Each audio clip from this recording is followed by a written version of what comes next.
What's up, everybody? This is the Healing Kings podcast, and I'm your host, Drew Koss. And you guys know by now that we help men heal, we help men get unstuck, we help men just thrive in life. And one of those areas of thriving is business. Now, we don't go into Excel sheets and taxes and things like that. We outsource some of that, but we do help men become coaches. There are a lot of men who want to become either fitness coaches or therapists or consultants, and they just don't know how to actually start that up. Or they're in a place where they have started and they don't know how to progress it. And that's where we come in to help. Now, I'm going to give you some advice and tips on how to see coaching in a different light. When we look at coaching, most people only look at the side of actually helping another person. So they only look at doing the actual service. Let's say this person was a fitness coach. They usually only look at writing the plans, coaching the person in person or online and things like that. They don't usually look at like marketing and sales. They usually don't look at customer retention, um, just like their churn. They usually don't think about those things.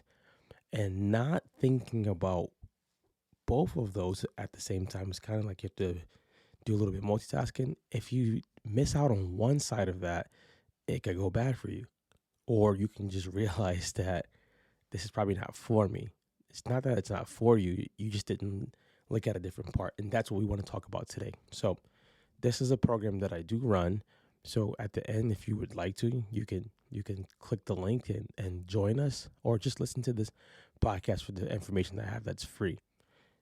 With becoming a coach or a consultant and things like that, you want to think about a couple things. Number one, is this something that I'm good at? Or is this something I'm going to work to become good at? We have to come to that conclusion up front. Just because you're a good person doesn't mean you're good at a certain job. And with coaching, you have to be good to keep clients because it's so many coaches out here and so many ways that people coach. If you're not good, they're just gonna find somebody else.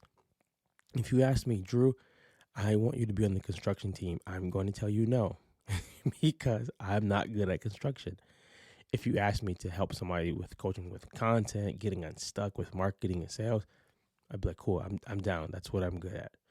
So you have to think, am I good at this first before I even go ahead and launch anything, before I go ahead and show those social media streets that I got my logo and my certificate?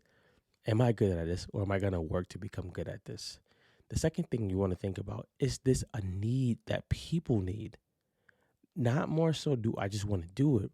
Because if we're using this to build a business, it has to be meeting a real need, not a need that you think is a real need, but the customer has to believe it's a real need. And if they don't, you're going to have a lot of just tension between you and trying to get people. Number three, man, this is one that I don't know why it gets sticky here. Will people pay you for it? As a coach, you should get paid. As a consultant, you should get paid. As a therapist, you should get paid. Now, people always say, I just want to help people. Yes, you can help people and get paid to do it. I always tell people, I've helped people for free before, tons of time. My community service to the world is my podcast and my content. There's tons of free information there that you can use to get better. I cannot afford Myron Golden's courses. His courses are about $150,000 a year. So what do? I get his books that are way cheaper, $20, and I try to study those so that I can get to that level. Or everything he puts out on social media and YouTube, I sit, I study, I write, I think, I ponder. So you want to be able to get paid for it because A, you have to eat. B, you paid for coaching of some sort to get where you at, and C, the world runs with money. Let's just leave it there. So let's look at the side that usually doesn't get any attention, the business side, right? Structuring your business. Let's say you got your LLC or you're getting your LLC and you're going to get your taxes in order. The things on the business side that most coaches or new coaches don't think about is marketing. How can I show people that I have a solution that they need? And this is where most fitness coaches fail at. They usually say, I don't do this to show people. I don't I'm not that type of person to show myself on videos. I'm not that type of person to put myself out there. And I always say, if you don't put yourself out there, who's gonna do it? If you don't show the world that you have solutions and answers and things like that, how do you think the business is going to actually grow? If there's no customers, there's no coaching program. If there's no customers, there's no therapist. If there's no customers, there's no consultants. It's not happening. So marketing has to be something that you put attention to.